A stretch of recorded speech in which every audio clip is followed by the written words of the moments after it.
आपण सध्या पाहतो की महाराष्ट्रामध्ये ओबीसी आरक्षणाचा एक मुद्दा गाजवतोय आणि लढवय्या जे आहेत ते हाके सर जे आहेत ते संपूर्ण महाराष्ट्रभर दौरा करतायत. आपल्याबरोबर सध्या लक्ष्मण हाके सर आहेत. तर काय सांगाल ओबीसी आरक्षण सध्या बंद करतायत? काल आपण एक मराठा समाजाबद्दल जे वक्तव्य केलं त्याच्या विरोधात जे आहेत त्या संभाजीनगर येथे निदर्शन आंदोलन होते त्यावर आपली काय प्रतिक्रिया? बघा, मी फक्त राजर्षी शाहू महाराजांनी त्यांच्या कालावधीमध्ये एक योजना राबवलेली होती. जाती अंताची लढाई शाहू महाराज, महात्मा ज्योतिराव फुले आणि बाबासाहेबांना लढायची होती आणि त्यांनी जी योजना जाहीर केलेली होती की 100 आंतरजातीय विवाहांची, तीच गोष्ट मी काल बोललोय ना. मी माझं पदरचं काहीच बोललो नाही. आणि महाराष्ट्र शासनाची एक योजना आहे, आंतरजातीय विवाह करणाऱ्यांना 50,000 रुपयेचं रोख बक्षीस आहे. आणि मग महाराष्ट्र शासन पैसे देऊन ही योजना राबवतोय. तर मी एक ओबीसीचा आंदोलक जो संविधान मानतो, जो समानता मानतो, तीच भावना मी फक्त बोललोय. आणि ज्याला कुणाला मागास व्हायचंय, ज्याला कुणाला मागासवर्गीयांच्या ताटातलं अन्न खायचंय उष्ट, त्या माणसाने मागास होण्यासाठी हे निकष, हे हर्डल्स त्यांना पार करावे लागतील. मागास व्हावं लागेल ना त्यांना, तर तुम्हाला मागासवर्गीयांचं आरक्षण भेटेल. काय चुकीचं बोललो मी अजिबात चुकीचं बोललो नाही. मी जाती अंताच्या लढाईमधल्या राजर्षी शाहू राजाच्या एका योजनेचं फक्त सुतोवाच केलं. महाराष्ट्र शासन ज्या योजनेला 50,000 रुपयेचा सानुग्रह अनुदान देतं, ती योजना सांगितल्या. मी तर महाराष्ट्र शासनाच्या या योजनेचा अँबॅसेडर आहे. कशाला कोणी वाईट वाटत घ्यायचं कारण आहे? शासनाचं याला संरक्षण आहे ना. कुणावरही अन्याय होणार नाही असं मुख्यमंत्री अजित पवार हे म्हणतात की आमचं सरकार हे सर्व काळजी घेते. त्याबद्दल काय होतं? कसली काळजी घेतो? बोगस कुणबीकरणाद्वारे मराठा समाजाला ओबीसीमध्ये घुसवणं आणि पुन्हा म्हणणं की आम्ही ओबीसी आरक्षणाला धक्का लागू देत नाही, आम्ही ओबीसीच्या घराला धक्का लागू देत नाही, आणि घरामध्ये मात्र तुम्ही सगळे आणून कोंबले, राहील का घर? हे अजितदादा पवार वगैरे यांची बसची बात नाही. अजितदादा पवारांना कारखानं काढावतं, कारखानं वाढवावतं आणि चेल्या चपाट्यांना पैसे द्यावं होतं. ह्याच्या पलीकडे अजितदादाकडून सामाजिक न्यायाची अपेक्षा. अजितदादा पवार 10वीच्या आत शिक्षण झालेला, काय असतो सोशल जस्टिस?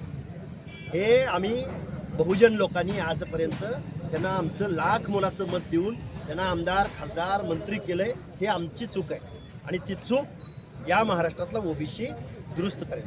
राज्यात सध्या ज्या आरक्षणाचा विषय आहे तो मागासलेपणाचा विषय असं नितीन गडकरी म्हणतात. कुठल्याही जातवाल्या नेत्याने आजपर्यंत आपल्या कुठल्याही जातीचं भलं केलं नाही असं देखील वक्तव्य नितीन गडकरी केलं. त्याबद्दल काय?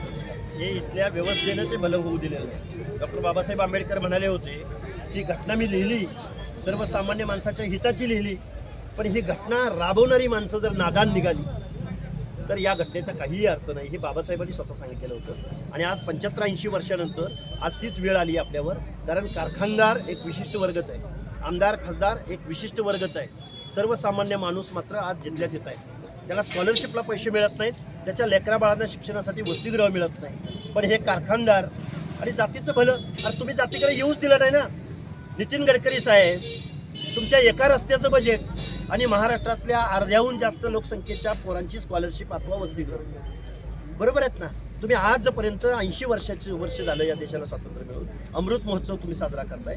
आजपर्यंत ओबीसीच्या मुलांना शिक्षण घेण्यासाठी, घुमंतू नॉन घुमंतू भटके विमुक्त जाती जमातीच्या पोरांना शिक्षण घेण्यासाठी जिल्ह्याच्या ठिकाणी एकही वसतिगृह दिलं नाही तुम्ही. आणि भलं काय करायचं आहे? तुम्ही ओबीसीच्या भटक्याच्या लोकांना तुम्ही मंत्रिपद कधी सार्वजनिक बांधकाम खातं दिलं का गडकरी महोदय? आमच्या धनगराचा माणूस एखादा मंत्रिपदावर जायची वेळ आली की त्याला पशुसंवर्धन दुग्ध विकासच दिलं. आमच्या दलिताचा एखादा बांधव त्याला मंत्रिपद द्यायची वेळ आली की त्याला समाज कल्याण खातंच दिलं. त्यामुळं दुजाभाऊत करणारी तुम्ही आहात. व्यवस्थेच्या विरोधामध्ये हा आवाज उठवला जाईल आणि आम्ही जातीची माणसं आवाज उठवणारे असतो. मग आरक्षण आम्हाला काही घ्यायची गरज नव्हती ना. त्यामुळे हे चुकीचं बेजबाबदार वक्तव्य असं मला वाटतं. 10 ऑक्टोबरला ओबीसीच्या बचावासाठी जो नागपूरला मोर्चा निघतो त्यामध्ये काय? मोर्चा प्रत्येक भागामध्ये निघेल. उद्या नागपूरला विदर्भामध्ये निघेल, मराठवाड्यामध्ये निघत आहेत, कोकणामध्ये निघेल. कुणबी बांधवांचा मोठा रोष आहे, उठाव आहे, त्याचा ठाण्याला मोर्चा निघतोय. महाराष्ट्रामधला ओबीसी जागा होतोय.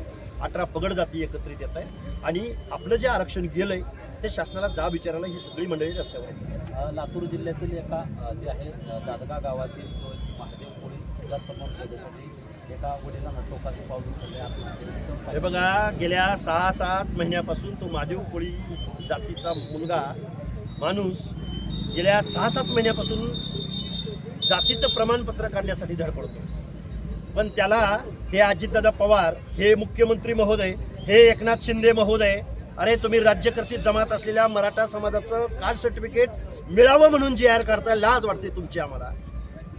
तुम्ही त्यासाठी शिंदे समिती नेमताय. आजपर्यंत SC असो, ST असो किंवा विमुक्त जातीमधला बेरड रामोशी असो, नाथपंथी डबरी गोसावी असो, कडक लक्ष्मीवाला असो, कोणची कोरवी असो, गोल्लेवर असो किंवा गावगाड्यातला भराडी असो, या माणसांचं जात प्रमाणपत्र मिळावं म्हणून तुम्ही एखादी समिती नेमली का हो आजपर्यंत? शरद पवार तुम्ही पुढे येऊन सांगा, नेमली बिमली असली तर. देवेंद्रजी फडणवीस साहेब, आम्ही ही तुमच्यासमोर आतडी तुटोस्तर ओढून सांगतोय, गावगाड्यातला माणूस आजपर्यंत निर्णय प्रक्रियेत नाही. तो त्याच्या स्वतःच्या कष्टानं काम करतोय, शिक्षण घेतोय, लढतोय. त्या महादेव कोळी समाजाच्या मुलानं काल आत्महत्या झाली. मी या महाराष्ट्र शासनाला सवाल विचारतोय की तुम्ही अजून किती ओबीसी भटके विमुक्त जाती जमातीतल्या लोकांचे बळी घेणार आहात? परवा कराड नावाच्या तरुणानं लातूर जिल्ह्यातल्या वांगदरी गावातल्या तरुणानं आत्महत्या केली. तुम्ही किती बळी घेणार आहात? आणि तुम्ही 10% मतासाठी तुम्ही आमच्या 50-60% लोकांच्या हिताचा बळी घेणार असाल तर ही जनता तुम्हाला माफ करणार. बारामतीमध्ये आपण मोर्चा काढला, त्यानंतर काही मोजक्याच लोकांवरती गुन्हे दाखल झाले, त्या संदर्भात काय प्रतिक्रिया? उद्या जेलमध्ये जाणार. बारामतीच्या PI ला सांगणं आहे, ज्या पालकमंत्री अजितदादा पवारच्या सांगण्यावरून तू गुन्हा दाखल केलाय, उद्या आम्ही पोलीस स्टेशनला येतोय. उद्या तुम्ही मला अटक करायची, माझ्या 14 बांधवांना तुम्ही अटक करायची. इथून पुढे ओबीसीचा लढा बारामतीच्या जेलमध्ये. आपण पाहतो की सध्या एक महाराष्ट्रभर एक जे प्रकरण गाजतंय ते माढा तालुक्यातील पूर्व येथील आयोजक शाळा जे आहे त्या ठिकाणी मुख्यमंत्री अजितदादा पवार यांनी IPS अधिकारी कृष्णा अंजना यांना फोन केला होता. त्यानंतर संपूर्ण महाराष्ट्रामध्ये हे वातावरण गाजतंय. आपली काय प्रतिक्रिया असणार आहे? आपण DYSP अंजना कृष्णा यांची भेट घेणार आहे. मी अंजना कृष्णा यांची भेट घेईन, पण त्या प्रशासकीय अधिकारी आहेत, मी एक आंदोलक आहे. ते कितपत प्रोटोकॉलमध्ये बसतं ते बघून मी त्याची निश्चित भेट घेईन, पण त्या त्यांचं काम करतायत. त्यांची भेट आम्ही नाही घेतली तरी त्यांच्या कार्याला आमचा पाठिंबा आहे. अरे 10वीच्या आतमध्ये शिक्षण घेणाऱ्या अजितदादा पवाराकडून काय अपेक्षा करणार आहे? अरे IPS व्हायला UPSCचा लॉंग फॉर्म तर माहिती आहे का अजितदादा पवारला? एवढी वर्ष झालं सत्तेत बसता तुम्ही, एका IPS महिला अधिकाऱ्याबरोबर आपण कसं बोललं पाहिजे, कसं वागलं पाहिजे, एवढा कॉमन सेन्स नसावा अजितदादा पवारांना? पुन्हा म्हणतात हक्के सर पवारावर लय बोलतोय, पवारावर लय. कुणावर बोलावं? वागा तरी की तसं. आणि तुमच्या लेकरा बाळांना चांगलं शिक्षण देण्याऐवजी तुम्ही वायनरीचा, दारूचा कारखाना तुम्ही काढून दिला. जय पवार डायरेक्टर असलेल्या दारूच्या कारखान्याचं दिवसाचं उत्पादन 1,10,000 लिटर दारू अजितदादा पवारांचा पोरगा काढतो. ह्यांच्याकडून काय या British East India company Pawar, ह्यांच्याकडून काय त्या अधिकाऱ्यांची डिग्निटी, अधिकाऱ्यांचा प्रोटोकॉल?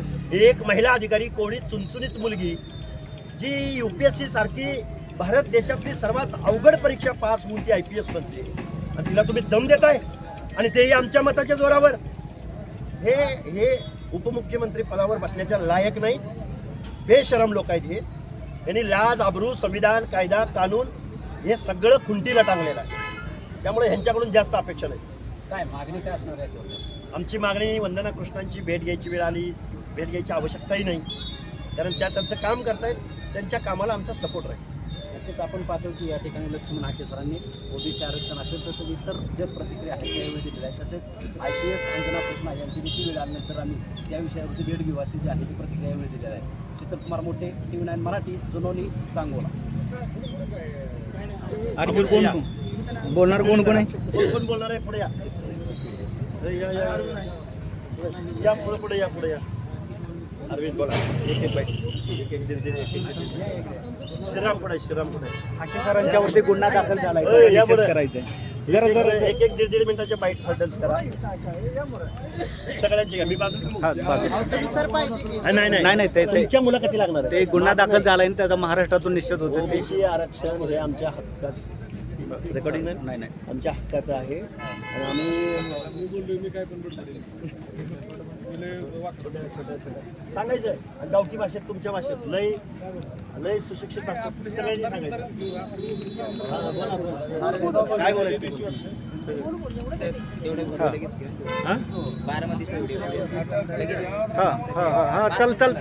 चला बटन लावा की वरचं नीट. हाके सरांच्या वरती बारामतीमध्ये गुन्हा दाखल करण्यात आलेला आहे आणि ओबीसींची